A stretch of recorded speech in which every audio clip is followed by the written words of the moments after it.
चार तंत्रे खटकती नहीं है घर में। 12 साल की एज में मेरी शादी हुई थी। फिर 16 साल की एज में मेरे बच्चे भी हो गए थे और नई नई दुल्हन आती है तो उसका स्वागत का होता है जी। ये लोग मैं खुद भी देखती थी। वहाँ पे जाने के बाद मेरे को क्वेश्चन भी कर रहे थे कि तेरे को क्या है, तेरे को क्या पड़ी है, किसी का घर नहीं बसने दे रही है कि मैम आप गलत कर रहे हो। आप मेरे को पता होता है कि आप ऐसा करोगे तो मैं आपको शादी का कार्ड ही नहीं देती। आपकी मदर ने कैसे आपको सपोर्ट किया इस पूरी जर्नी में? तो मेरे ही परिवार वालों ने बोला भी क्या एमएलए में खड़ा करेगा क्या तो मेरे को लगा था ये विधायक अभी तक दूल्हा आए। अच्छा। और डायरेक्टली गई थी क्योंकि बंदियों ने तो उनका कॉल नहीं लगा, काम है तो करम, ये मेरी मम्मी का dialogue. Hello guys, welcome to open up. हमने सोनू मैम के साथ हमारा पहला पॉडकास्ट शूट किया जिनका बाल विवाह हुआ था और उन्होंने इस चीज से हार नहीं मानी। उन्होंने इसी जर्नी को अपना इंस्पिरेशन मानते हुए इसके खिलाफ काम करना शुरू किया। वो आज चाइल्ड मैरिज एक्टिविस्ट हैं, चाइल्ड ट्रैफिकिंग के खिलाफ काम करती हैं और उसी से रिलेटेड बहुत सारी कहानियां उन्होंने हमारे साथ शेयर करी। अपना बचपन, अपनी चाइल्ड मैरिज की जर्नी, सब कुछ। ये थी हमारी दिल से बात सोनू कंवर मैम के साथ। आई होप आप भी इससे कनेक्ट कर पाएंगे। So this is our first episode on open up. Get yourself unplugged with Sonu Kanwar ma'am.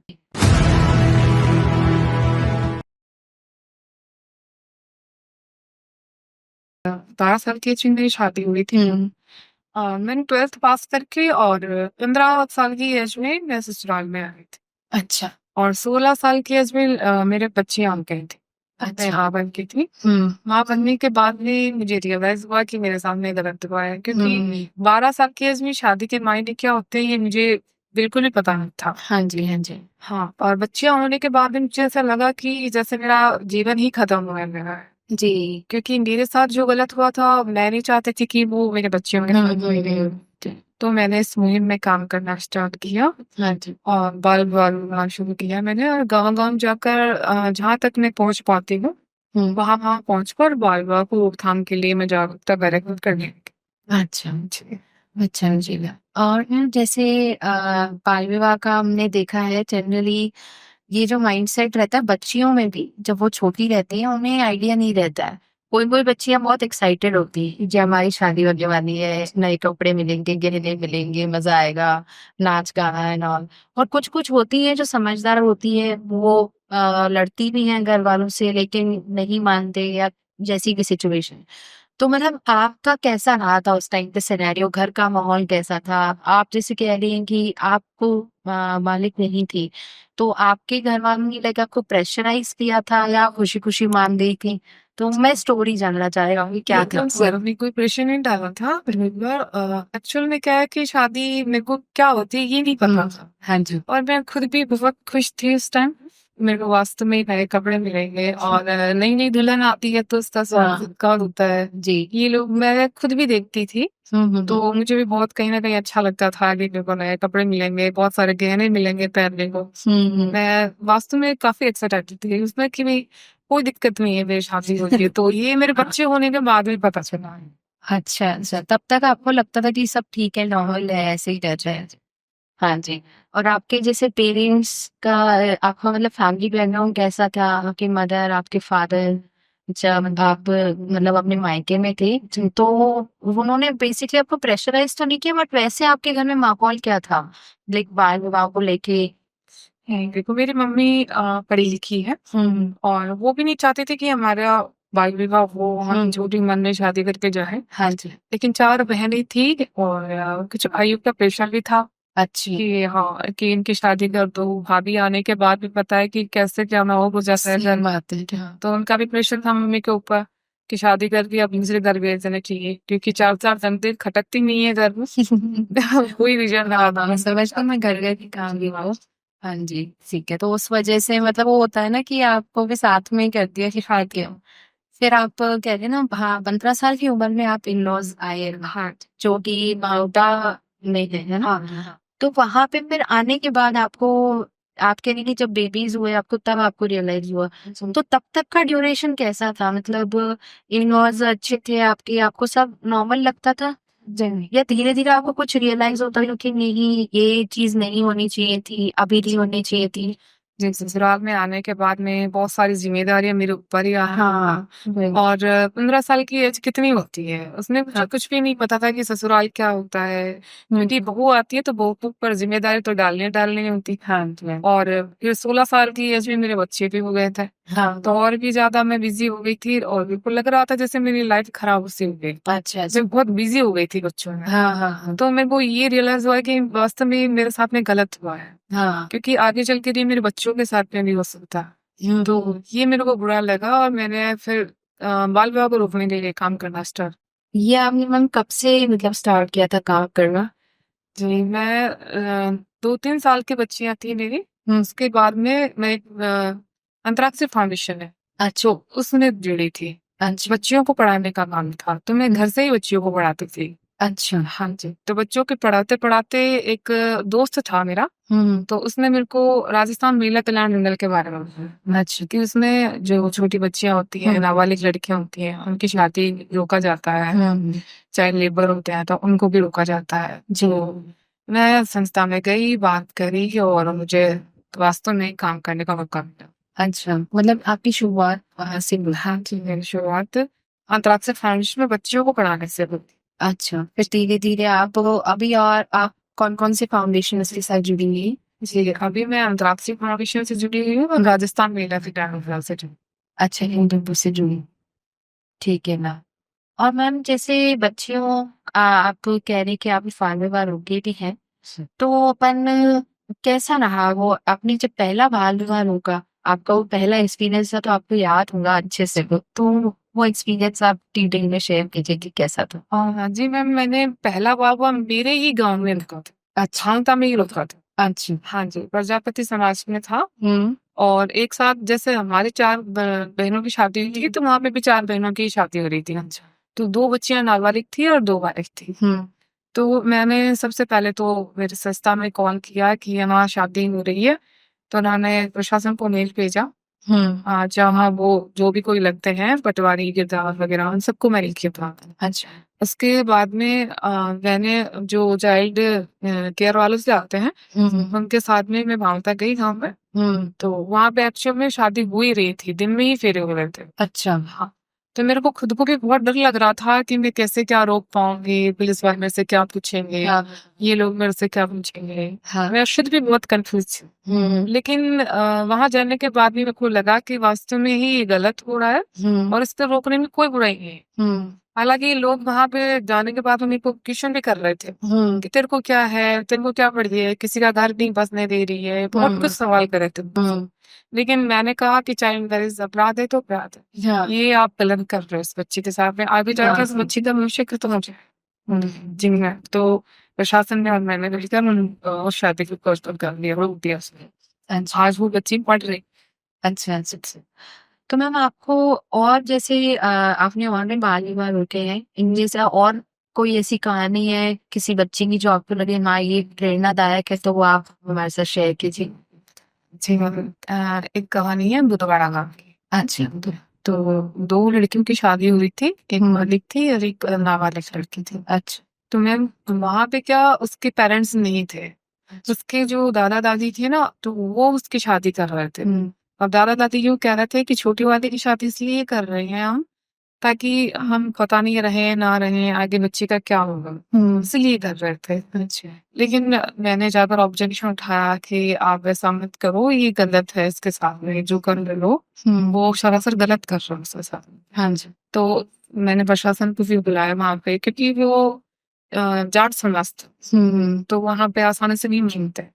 पूरा गाँव इकट्ठा हो गया था, प्रशासन भी आया हुँ, और मैं भी वहीं मौजूद थी। हुँ, तो मैंने उनको बाल विवाह के दुष्परिणाम है उनके बारे में अच्छे से समझाया और मना कर दिया तो फिर वो शादी नहीं करे। आज वो लड़की पढ़ रही है, आज 12th में है। अच्छा, अच्छा, ये 3 साल पहले की बात है। अच्छा, आज वो लड़की 12th में पढ़ रही है और अभी उसकी शादी नहीं हुई। अच्छा, हाँ जी मैम। तो मैं जब भी जाती हूँ वहाँ पे तो उनके घरवाले कहते हैं कि अच्छा हुआ कि आपने उस टाइम शादी नहीं करनी थी मेरी बच्ची की, नहीं तो मेरी बच्ची की ज़िंदगी खराब हो जाती। हाँ, उस टाइम तो वो बच्ची कुछ भी नहीं बोल पा रही थी कि नहीं शादी हो रही है, मैं नहीं करना चाहती, लेकिन अब बोलती है वो कि हुँ। मैम उस टाइम आपने मेरी शादी रुकवा दी तो बहुत अच्छा किया। आज मैं पढ़ रही हूँ। एक्चुअली में ये ज्यादा चीजें 12 साल से लेके 15 साल के पीछे होती हैं जी। और उस टाइम बच्चियों को बिल्कुल ही समझ नहीं रहती है। बेसिकली वो वाली टीनेज कहते हैं ना, वो आ जाती है, तो उस टाइम उनको ये सब एक्साइटिंग भी लगता होगा। तो फिर जब बच्ची 15-16 के ऊपर चली जाती है, तब थोड़ा सा लाइफ कहते हैं ना, लाइफ को थोड़ा समझने लग जाती है। तो शायद वो कह रही हूँ, जैसे 12th में आने के बाद उनको रियलाइज हो रहा था कि हाँ, मैम ने सही किया मेरे साथ कि मुझे बचा लिया। तो वो उस टाइम हिट नहीं करता है। काफी लड़कियां आपको ऐसी भी मिलती होंगी जो परिवार बोलता होगा कि शायद ठीक है हम नहीं कराएंगे, लेकिन बच्ची नहीं मानती होगी, बच्ची कहती होगी नहीं मुझे तो करनी है जी। तो ऐसे भी केसेस आपने देखे हैं? जी मैम, ऐसा भी देखा था मैंने।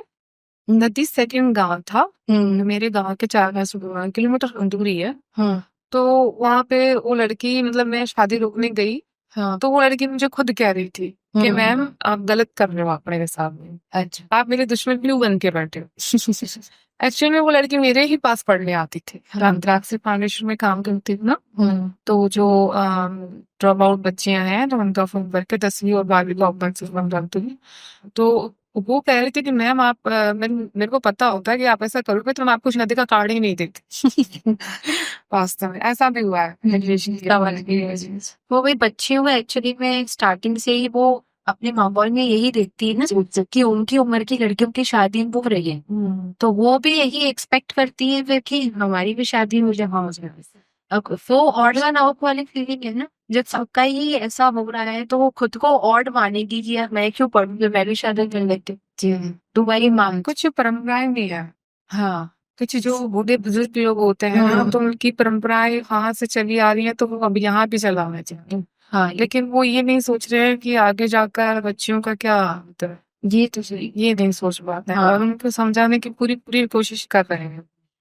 एक्चुअली में वही वो पहले यही था ना कि होता था बाल विवाह, और आज भी खैर हो रहा है लेकिन वो जारी है। बट पहले तो नॉर्मल था जी, हर किसी का ही होता था वैसी वाली चीजें, तो नॉर्मल थी चीजें। तो जो बड़े बुजुर्ग हैं उनको यही है कि भाई हमारी भी तो थी, हमने भी तो संभाल लिया, हमारे भी 15-16 साल की उम्र बच्चे हो गए थे, तो कोई बड़ी बात नहीं है। पर नहीं, आज के समय में बच्चियों का सशक्त होना, इंडिपेंडेंट होना बहुत जरूरी है। आप तो इस बारे में क्या सोचते हैं कि बच्चियों को पढ़ना लिखना चाहिए और खुद के पैर पर खड़ा होना चाहिए? जी मैं खुद भी गांव गांव जाकर और यही समझाती हूँ कि हर लड़की को शिक्षा से जोड़ो। चाहे कुछ भी हो जाए, अगर वो बच्ची पढ़ाई छोड़ भी चुकी है, तो उसका वापस 10वीं 12 से ऊपर से फॉर्म भर दो, लेकिन उसको पढ़ाओ। क्योंकि बच्ची अगर सशक्त होगी लड़की, तो अपने पाँव पे खड़ा हो सकती है और खुद के फैसले खुद ले सकती है। जी, खुद के फैसले वो हमेशा सही लेंगे, क्योंकि घर वालों के दबाव में आके भी कई बार लड़कियां होती है जो शादी करके रेडी रहती। हाँ, तो मैंने देखा। हाँ जी। हाँ, एटलीस्ट ये होना चाहिए कि कम से कम शादी हो जाए, चाहे 18 साल की उम्र में ही क्यों ना हो, लेकिन कम से कम बच्ची पढ़ी लिखी हो। कम से कम तो उसके साथ अगर कुछ गलत हो रहा है तो उसे पता तो लगे, और अगर पता लग रहा है तो बोल पाए। और ये चीज शिक्षा से लगी है आप, जो शिक्षा आपको ये बताती नहीं है क्या बोलना है क्या नहीं बोलना है, लेकिन वो कॉन्फिडेंस उससे ही आता है कि हाँ मैं बोल सकती हूँ। और उससे ज्यादा ये है कि आप अपनी शिक्षा का इस्तेमाल भी करें, उसे पढ़ते रहें, अपने बच्चों को पढ़ाएं, या कोई भी आपको लगता है आसपास कोई बच्ची है गांव में, क्योंकि कोई ट्यूशन की सुविधा ये सब तो होता ही नहीं है, स्कूल में जो पढ़ते हैं वही पढ़ते हैं। तो घर आके आप अगर फ्री हैं, आपको लगता है आप पढ़े लिखे हैं, तो दूसरों को पढ़ाए, ताकि होता है ना आपकी भी पढ़ाई वो कंटिन्यू में रहेगी और आप दूसरों को भी शिक्षित कर पाएंगे। तो ये चीजें गांव में वही है कि कुछ चीजें बहुत अच्छी भी है। आपको क्या लगता है कि गांव में जैसे मुझे जो लगता है गांव में यूनिटी बहुत रहती है, चाहे अच्छाई के लिए हो या बुराई के लिए हो, वो यूनाइटेड रहते हैं कि हाँ हम साथ हैं जो भी है। तो मुझे ये चीज गांव की खैर अच्छी लगती है। आपको क्या लगता है, क्या आपको गांव के बारे में प्रेरित करता है कि हाँ गांव शहर से अच्छा? देखो मैम, गांव शहर से अच्छा भी है और शिक्षा के मामले में थोड़ा सा पिछड़ा होगा। क्योंकि गांव वाले यही सोचते हैं कि पढ़ा लिखा के क्या करना है।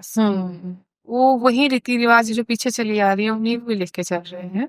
वो ये नहीं सोचते हैं कि अपनी बच्ची पढ़ लेगी लिख लेगी तो वो अपने पाँव पे खड़ा हो जाएगी। बाहर जाके कुछ कमाएगी, वो इस चीज को महत्व नहीं देते। वो ये मानते हैं कि हमारी बच्ची पढ़ लिख लेगी तो मतलब सर से ऊपर चली जाएगी, हमारे रीति रिवाज पे तोड़ देगी। और गांव वाले कभी भी ये नहीं चाहेंगे कि उनके रीति रिवाज टूटे, उनकी परंपराएं टूटे। क्योंकि आज वो ये कहते हैं कि मैं आप बच्चियों की शादियों को रुकवा तो रही हूँ, कल को भाग गई तो क्या गारंटी है ना। तो वो ये लगता है एक्चुअली में वो वही है, वो कह रहे हो ना, उनकी टीनेज में ही शादी कराई जाती है, क्योंकि वो टीनेज ही उम्र ऐसी होती है जब होता है ना कि आपको ये सब चीजें थोड़ी समझ आने लगती है। तो बस समझ आने की देरी, वो होता है ना कि बस समझ आए उनको, उससे पहले उनकी शादी कर दो, कि इससे पहले की होता है ना कि कोई और को पसंद कर ले।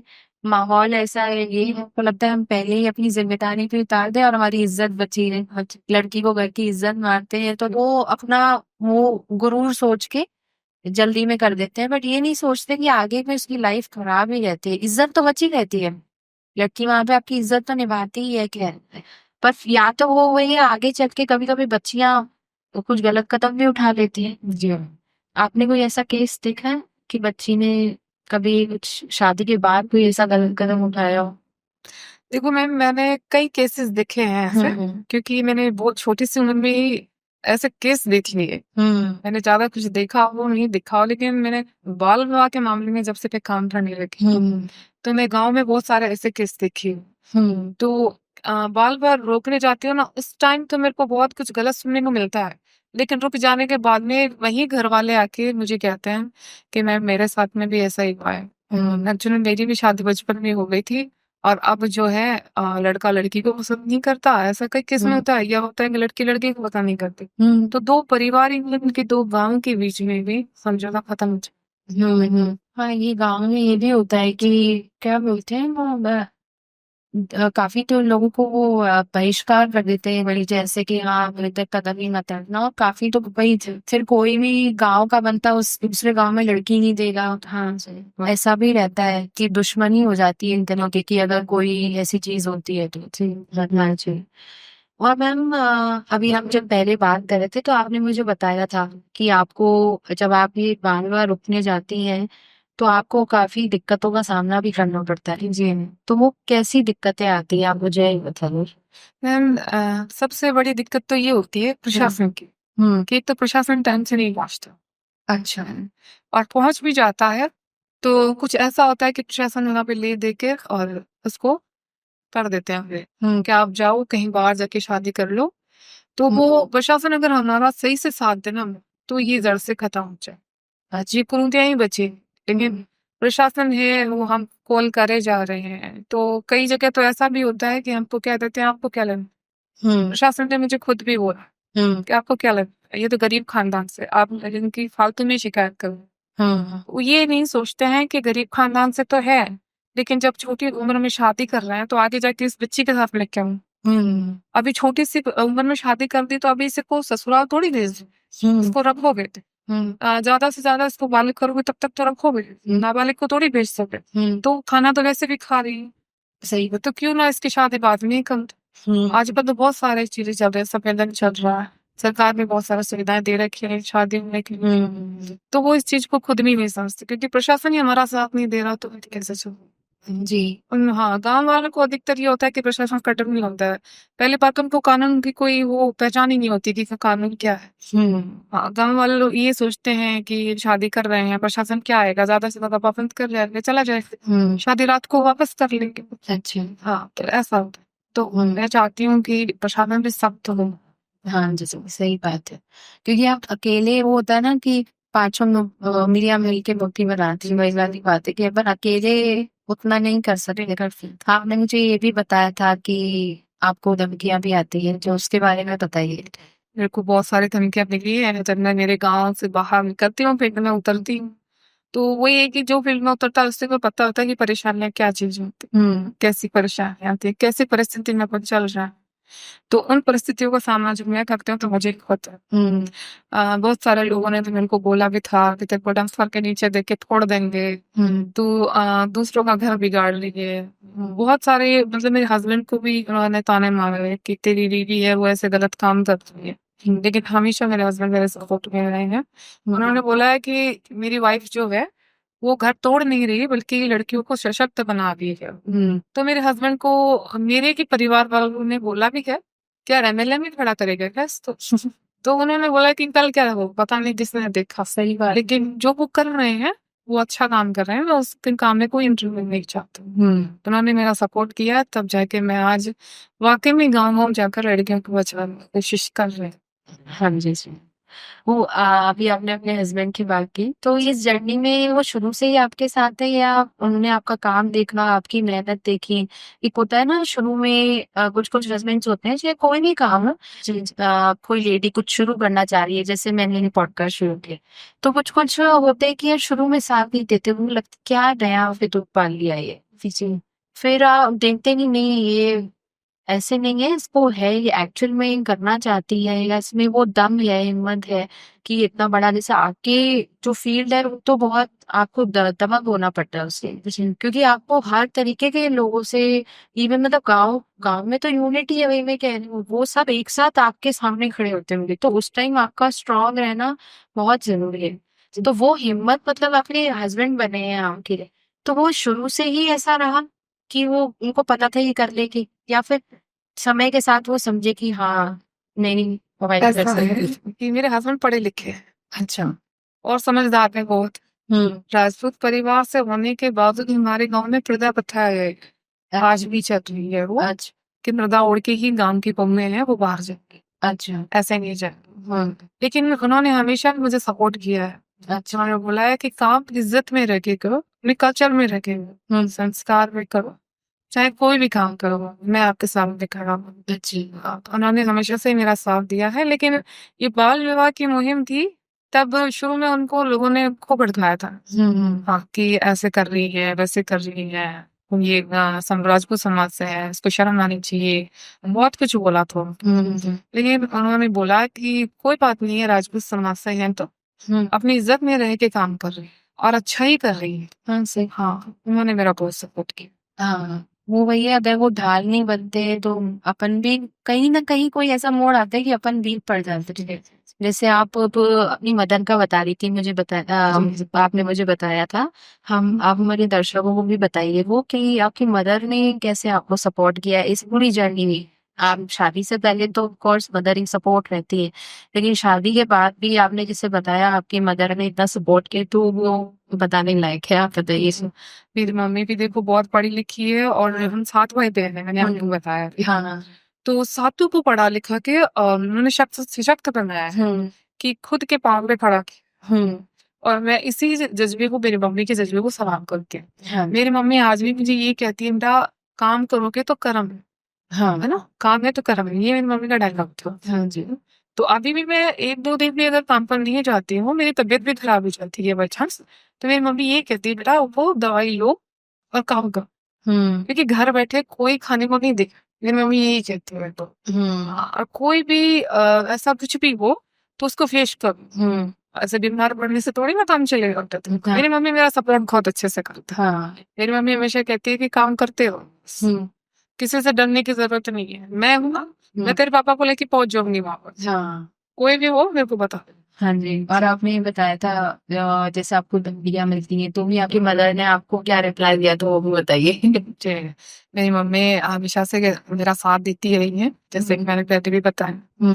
तो मेरे को धमकियां मिलती हैं तो मेरी मम्मी यही कहती है कि हाथी के पीछे ऐसे ही कुत्ते भौंकते हैं, तो उनको भोगने दो। तो तू हाथी है बेटा, वो कुत्ते हैं, है ना? हाँ। तो जो करना है उनको करने दो बेटा। हम अपना कर्म कर रहे हैं, अच्छा कर रहे हैं, हाँ। तो उसका फल भी अच्छा ही है। हाँ जी। डरने की कोई जरूरत नहीं, आप अपना काम करो, सब अच्छा है। सैल्यूट है आंटी आपको सीरियसली। वरना जैसे मैम ने मुझे बताया था, मैं ये वन ऑन वन आपसे ही कहना चाह रही हूँ इस माध्यम से, सीरियसली आपके जैसी लेडीज को सलाम है। और जितनी भी लेडीज हैं प्लीज उनसे कुछ सीखिए, अपनी बच्चियों को पढ़ाइए लिखाइए और सशक्त बनाइए। हमें माओ को कभी कभी इतना मतलब सॉफ्ट तो हम होते ही है, लेकिन कभी कभी हमें पिलर जैसे खड़ा रहना पड़ता है, तो वो हमें सोनू कंवर जी की माँ से सीखना चाहिए। सो थैंक यू आंटी, आप यहाँ नहीं है बट फिर भी आपने बहुत अच्छा मैसेज दिया है सोनू मैम के through, thank you so much. और मैम बताइए जैसे बाल विवाह के बारे में जो हमने बात की, अब सरकार ने कानून तो बनाया है बाल विवाह के खिलाफ। आपको क्या लगता है कि उसमें क्या कमी है? उस कानून में ऐसा क्या है जो बदलना चाहिए? मैंने थोड़ा बहुत पढ़ा था पहले, तो उसमें ये था, लूप होल्स ढूंढते हैं लोग, अंग्रेजी में कहा जाता है लूप होल्स। यानी उसमें होता है ना, कहने का मतलब तो कुछ और है, लेकिन आपने अपनी तरह से उसे समझा और उसको इंटरप्रेट, मतलब उसको एग्जीक्यूट किया, आगे बढ़ाया। तो आपको क्या लगता है कि कानून में क्या बदलाव होना चाहिए? देखिए मैंने, जैसे सरकार ने तो कानून बनाया है और सभी को पता है ये चीज, लेकिन क्या होता है कि जब हम शादी रोकने जाते हैं, किसी भी बाल विवाह को रोकने जाते हैं, तो प्रशासन जब हमारे साथ जाते हैं तो उनको दिखता है कि भाई यहाँ बाल विवाह हो रहा है, उसके बाद में भी कोई एक्शन नहीं लेते हैं। अच्छा। हाँ ना, बस फॉर्मेलिटी से अपने डॉक्यूमेंट कंप्लीट कर देते हैं कि हाँ हमने इनको पाबंद कर दिया। अच्छा। तो मैं चाहती हूँ कि इसको सख्त बना है, क्योंकि सख्त बनेगा ना तो वो एक्शन ले, क्योंकि दिखाई दे रहा है वो जब फेरे हो रहे हैं तो शादी तो हो गई ऑलरेडी, तो वो कहाँ से चाइल्ड मैरिज नहीं रुकी ना। तो मैं चाहती हूँ कि इसको सख्त करें, थोड़ा सा बदलाव लाए, ताकि कोई भी प्रशासन में भी है वो चाइल्ड मैरिज हो रही है तो उसको वाकई में ही रोकने का काम करे, ना कि अपने डॉक्यूमेंट पूरे करे कि हमने लिखा पढ़ी कर ली और पाबंद कर दिया और चाइल्ड मैरिज रुक गई। हाँ। कानून के मामले में रुक गई वो, समझ बाकी गई। जहाँ हो रही थी वहां तो हो गई, तो उसको रोका जाए। वही कह रही हूँ, ये लोग हैं, वही कानून को कागजी तौर पे तो पालना कर ही। सोनू मैम के कहने का जो मतलब है वो यही है कि कानून जो लिखा हुआ है वो कागज लिखा पढ़ी में तो सही चल रहा है, कागजी तौर पे बच्ची विवाहित नहीं है, लेकिन देखा जाए तो उसको गर्भगृहस्थी में झोंक दिया गया है।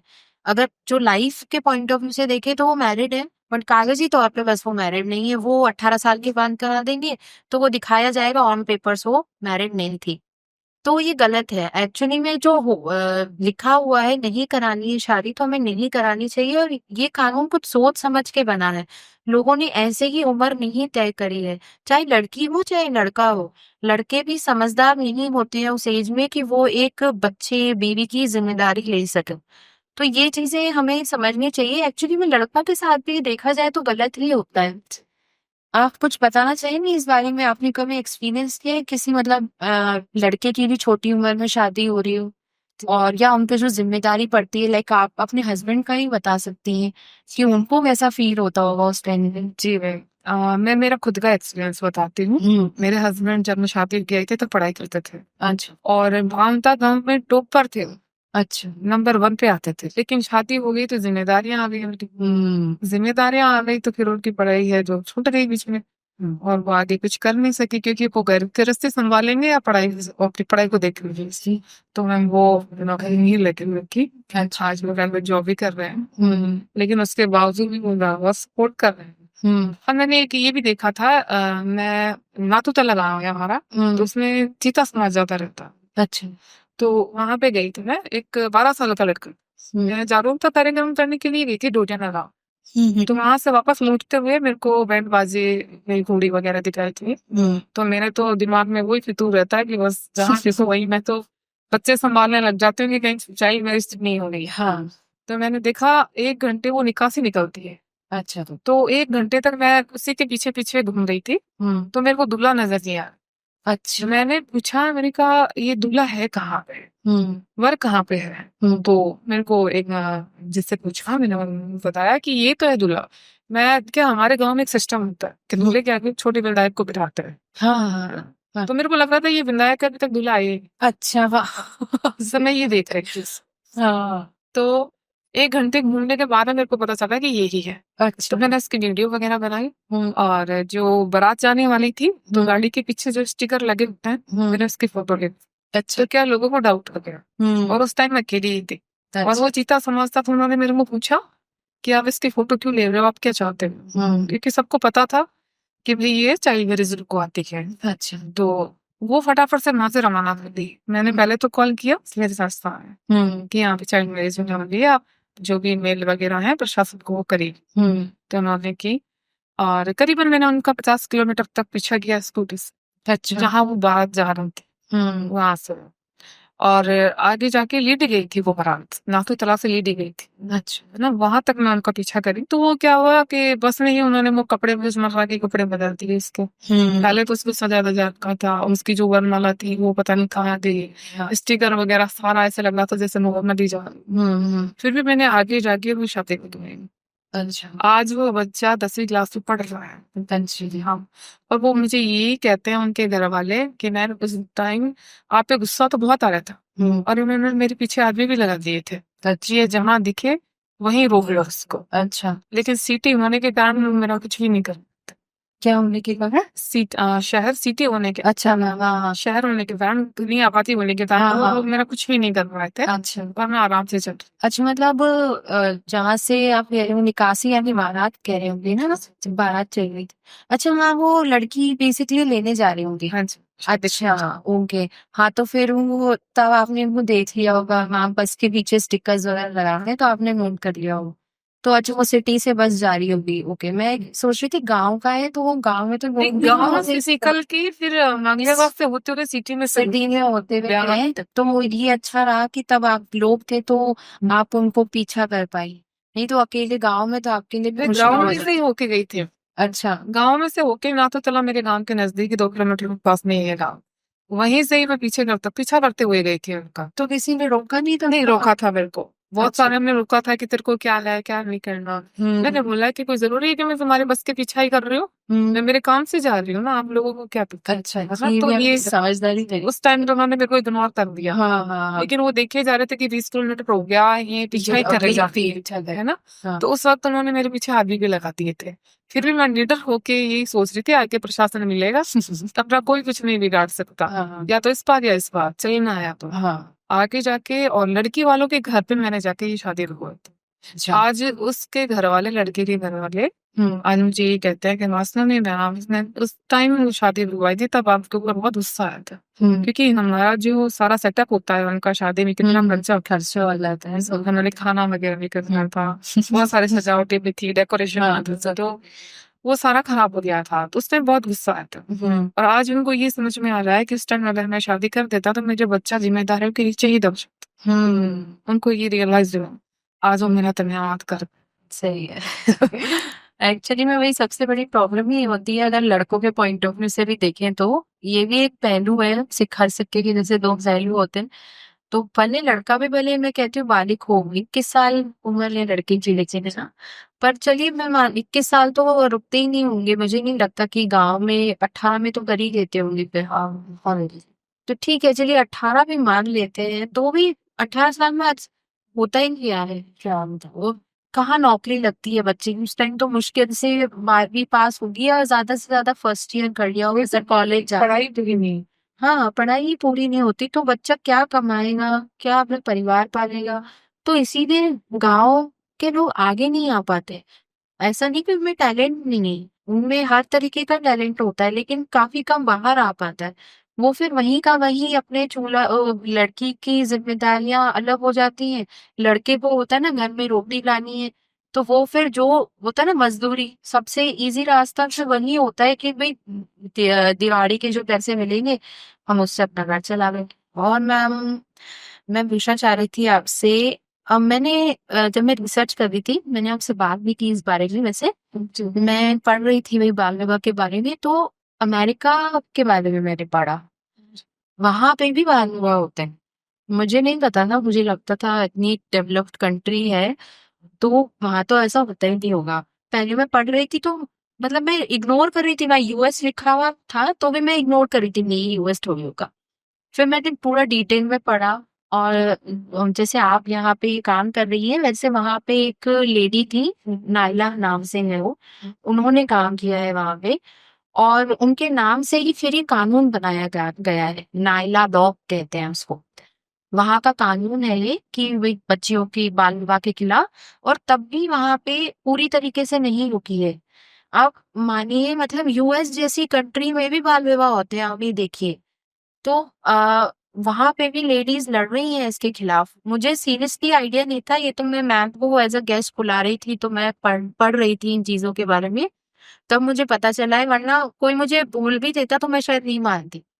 कि इतनी डेवलप्ड कंट्री होने के बावजूद वहां पे बाल विवाह होते हैं। और कारण क्या है कि वीजा के लिए। अगर वहाँ की बच्ची है, जैसे कुछ कुछ समाज होते हैं, जैसे आपका एक समाज है जहाँ ये बाल विवाह की प्रथा नॉर्मल है, लेकिन उनमें से कोई है जो बाहर रहते हैं, आउट ऑफ कंट्री रहते हैं, पर वो ये ना प्रथा अपनी कंटिन्यू होनी चाहिए। जी। काम तो वहाँ करने पहुंच गए, लेकिन प्रथा वही निभानी है उन्हें। तो वो फिर क्या करता है, अपनी बच्ची का जैसे भी बाल विवाह कर दिया, और जिसका फाउंडेशन स्टोन आप कह लो कि वो किस बेसिस पे कर रहे हैं कि बस इनका वीजा लगा दे, ये लड़का यहाँ आ जाए। पर मैं वही कह रही हूँ, मुझे लगता था ये इंडिया में ही होता होगा, बट ऐसी कंट्री में भी है। तो ऐसा नहीं है कि इंडिया ही पिछड़ा हुआ है। ये इसको क्योंकि ये कहते हैं ना, प्रथाएं चली आ रही है, तो हमें भी थोड़ा समझना चाहिए कि ये प्रथा को, कौन सी प्रथा कंटिन्यू करनी है और कौन सी नहीं बना देनी है। हर प्रथा सही नहीं होती, तो वही वाली बात है। मैं आपसे पूछना चाहूंगी कि आप जिस समाज में रहती है, दी है, बैठती है, तो आपने जब ये मुहिम शुरू करी, तो उनका क्या रिएक्शन था? वो देखते ही होंगे कि आप जा रही हैं, या उन्हें पता लग ही गया होगा कि ये मैम, ये जो भी सनू जी है, ये इस बारे में काम करने लगी है, तो वो आपको इज्जत की नजरों से देखते थे, या आपके बारे में कैसी बातें करते थे? देखिए, समाज शुरू में किसी को भी एक्सेप्ट नहीं करता। कोई अच्छा काम करने जाता है तो कभी एक्सेप्ट नहीं करता है कि अच्छा ही कर रही है। तो मेरे बारे में भी ऐसे ही सोचते थे। जो मेरे पड़ोस की औरतें होती हैं, वो मैं जब स्कूटी लेके निकलती थी घर से, तो मेरे बारे में बहुत बुरा बुरा करती थी। वो कि मेरी सासू माँ है, उनको भी भड़का देती थी। तेरी बहू है, कोई काम नहीं करती घर का, चली जाती है स्कूटी लेके, गाँव के लोग हैं कि क्या बातें बनाते हैं, है ना। और जब मैं बाल बाल रोक कर आती थी घर पे, तो लोग जैसे धमकी देते थे मेरे को कि ऐसे कर देंगे, इसके साथ वैसे कर देंगे। तो औरतें उसको बड़ा चढ़ा के कहती थी, मेरी मम्मी जी को बहुत बड़ा चढ़ा के कहती थी, लखन की बिरनी तो है जो मार खा के आएगी। ऐसे बहुत कुछ कहती थी। तो मेरी सासू माँ भी मेरे को पहले पहले तो मेरे को बहुत रोकती थी, लेकिन अब नहीं रोकती है। उनको समझ में आ गया कि जो भी उनकी बहू कर रही है वो वाकई में हित में कर। तो अब वो मुझे कुछ भी नहीं कहते। और जो आस पड़ोस की औरतें हैं वो अभी भी कहती हैं कुछ ना कुछ, लेकिन मैं उनकी बातों में ध्यान नहीं देती हूँ, उन्हें करती हूँ क्योंकि मैं अच्छा कर। तो उनकी बातों में ध्यान दूंगी तो शायद मेरा जो काम है उसका भटक जाऊं। वो वही, जैसे इंटरनेट की दुनिया होती है ना, उसमें भी यही होता है, आपके कुछ फॉलोअर होते हैं जो आपको अच्छी बातें लिख के जाएंगे। जब भी हमारा ये पॉडकास्ट रिलीज होगा, वो भी होगा हमारे साथ। हमारे कमेंट सेक्शन में कुछ हेट कमेंट्स भी आएंगे हमारे लिए, आपके लिए, और कुछ होंगे जो सराहना भी करेंगे कि आपने बहुत अच्छा काम किया। तो हमें उन्हीं लोगों को देखना है जो हमें मोटिवेट कर रहे हैं आगे बढ़ने के लिए, कि आप बहुत अच्छा काम कर रहे हैं और करते रहिए। तो अपन, वो होते हैं ना, आपने जैसे बोला आपकी मदर कहती है, हाथी चले बाजार, कुत्ते भौंके हजार, बस वही वाला हाल है। ठीक है मैम, मतलब समाज का अभी भी आपको उतना सपोर्ट नहीं मिला, आप ये कह रहे हैं। जी। तो दूसरी चीज, जो भी आप सरकार को, प्रशासन को इस माध्यम से मैसेज देना चाहती है, वो भी आप दीजिए। ठीक है। एक तो मैं सरकार से निवेदन करना चाहूंगी कि अपने कानून को थोड़ा सख्त करे और हमारा सपोर्ट करे, क्योंकि हमारा सपोर्ट कानून करती तो है, प्रशासन करता तो है, लेकिन वो दबाव में करता है क्योंकि उसको 1098 के थ्रू कॉल किया होता है। हम डायरेक्टली जाकर बोलते हैं तो वो सुनाई नहीं करते हैं। 1098 के थ्रू वो आते तो हैं, लेकिन वो दबाव में आते हैं, तो उस तरह से हमारा साथ नहीं देते जिस तरह से उनको चाहिए होता है। तो मैं यही कहना चाहूंगी कि हमारा सपोर्ट कर दो। जी। और मैम वो इंसिडेंट बताइए जो आप बता रहे थी। जी, ऐसा हुआ था कि एक बार कोई हमारे साथ में जो काम करती हैं, तो वो महिला गई थी थाने में, और डायरेक्टली गई थी क्योंकि 1098 पे उनका कॉल नहीं लगा था। तो चाइल्ड केयर वाले थे, तो वो डायरेक्टली चली गई थी। तो जो वहाँ का CISH जो भी है, तो उन्होंने उनकी जो बात मानी नहीं और कहा कि हमें और कोई काम है तो आप जाओ यहाँ से। कौन होती हैं आप करने वाली, हम बैठे हैं ना, हमसे बड़ी हो क्या, ऐसे आप कौन सूचना दे देता है, ये तो सारी बातें झूठी हैं। तो वो इतना सपोर्ट नहीं करते हैं, तो हमारे साथ आने के लिए वो तैयार नहीं होते हैं। तो मैं सरकार से निवेदन करती हूँ कि हमारा सपोर्ट करे और ऐसे मामलों में आए, क्योंकि शादी हो गई उसके बाद में रुकवाना मुश्किल होता है, नहीं होता है। जी। और दूसरी बात मैम, मैं ये भी कहना चाहूँगी कि हमारी भी सेफ्टी होना बहुत ज़रूरी है। क्योंकि हम जिस फ़ील्ड में काम कर रहे हैं, उस फ़ील्ड में काम करना आसान नहीं है। बहुत सारी चुनौतियाँ होती हैं, बहुत सारी मुश्किलें आती हैं वो। तो कई-कई बार तो ऐसा होता है कि हमको जान से मारने की धमकी भी मिली। अगर प्रशासन जब तक आपका साथ नहीं दे रहा, एक होता है ना, कभी भी मुसीबत देखिए कभी भी आ सकती है। ऐसा नहीं कि बाल विवाह के लिए अब जैसे आपने बताया मुझे आप और भी चीज़ों के लिए काम करते हैं। बताइए आप जी मैम, मैं एक तो चाइल्ड लेबर के लिए काम करती हूँ और एक पॉक्सो के लिए काम करती हूँ और चाइल्ड मैरिज के लिए, एक ह्यूमन ट्रैफिकिंग के लिए भी काम करती हूँ। क्योंकि बाहर से बच्चे लाए हुए होते हैं, किसी गैर काम के लिए करवाने के लिए लाते हैं उनको, तो इनको सबको रेस्क्यू करवाने का काम भी करती हूँ। तो कई बार मैंने ऐसा भी चैलेंजेस आए हैं मेरे सामने। जैसे मैं थाने में गई, मैंने उनको रिक्वेस्ट करी कि यहाँ मैंने सर्चिंग की है, तो वहाँ पे चाइल्ड लेबर भी काम कर रही है, तो वो हमारे साथ में कांस्टेबल भेजने के लिए तैयार नहीं होते हैं। क्योंकि वो कहते हैं कि एसपी से या कोई ऐसा लेटर भिजवा दो हमें, ताकि हम आपके साथ जा सके। अच्छा। तो मैं चाहूंगी कि मैम ऐसा भी कोई काम करे सरकार, जो कि जो भी थाना प्रभारी है, एसएचओ है, सीआई है, वो हमारे साथ जाने के लिए तैयार।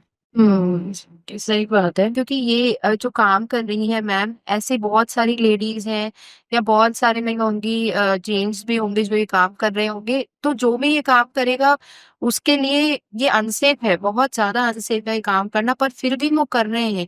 तो प्लीज इनका साथ दीजिए और इनके साथ एक पुलिस कांस्टेबल जो जैसे ये कह रही हैं, तो एक इनके पास होना चाहिए जो इनकी सेफ्टी का ध्यान रखे, क्योंकि अकेले इनके लिए जाना बहुत बड़ी बात है। ये फिर भी कर रही है, हैट्स ऑफ टू हर।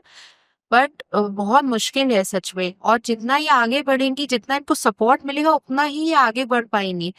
तो सरकार ने जैसे कानून बनाया है, तो उस कानून की पालना यही करवा रही है या ऐसे ही लोग करवा रहे हैं।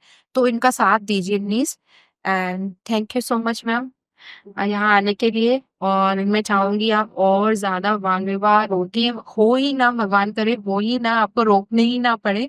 और लेकिन फिर भी अगर होते हैं तो आप राइट टाइम पे पहुंच जाए, राइट प्लेस पे पहुंच जाए और वो रोक दें। तो thank you so much ma'am यहाँ आने के लिए। Thank you guys for watching this episode till the end. अगर आपको एपिसोड अच्छा लगा हो तो प्लीज लाइक शेयर सब्सक्राइब करना ना भूलें, और आपके सजेशंस वेलकम है, कमेंट्स करके हमें जरूर बताएं। Thank you so much.